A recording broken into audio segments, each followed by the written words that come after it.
we don't trust people to follow rules. We trust people to know when to break them, right?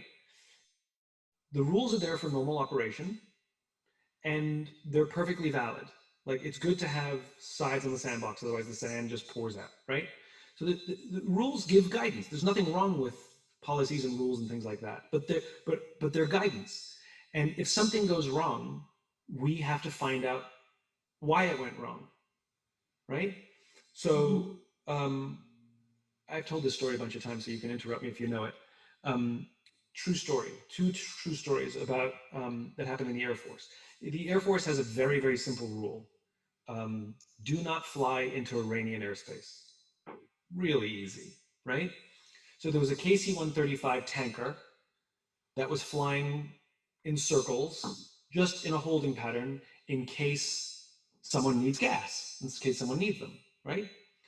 And the crew accidentally drifted into Iranian airspace. It sets off all kinds of alarm bells, right? Not good. Completely different incident, unrelated, different time. Another KC-135, just coincidentally, was doing the same thing. They were doing donuts in case somebody needed them, and a fighter jet called bingo, which means they ran out of gas. They need gas.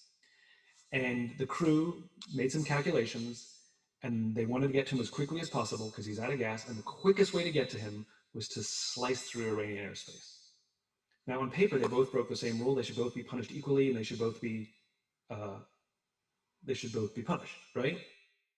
The reality is only one of those crews was punished, the ones that were idiots.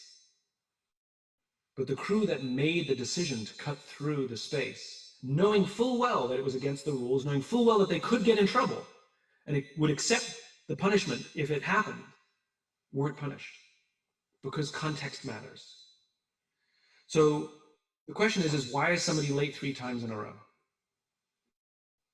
Is it because they live far away because they're taking care of their sick mother, and they've been struggling to get the bus every day because their bus has been, Is it because they're a single parent and they're struggling to get the kids out in the morning to school? Or is it because they overslept because they're lazy? Or because they went partying the night before and they missed their job and you're a pushover, so whatever, they just take advantage of you? I don't know. Could be one of both, And the question is we don't want them to be late, but we understand that they're struggling. So how do we find a middle ground? You cannot be late anymore, but I understand that you're struggling because you can't get the kids out of school. Let's work together to see how we can make this work. Can we change your shift?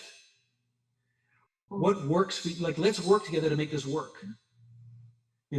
Context matters versus, that this is giving you some nonsense excuse or something. You're like, listen, take some accountability, and that's a different conversation, But to immediately dismiss someone because they were late 3 times, to me, that seems like lazy leadership. Lazy leaders rely on the rules.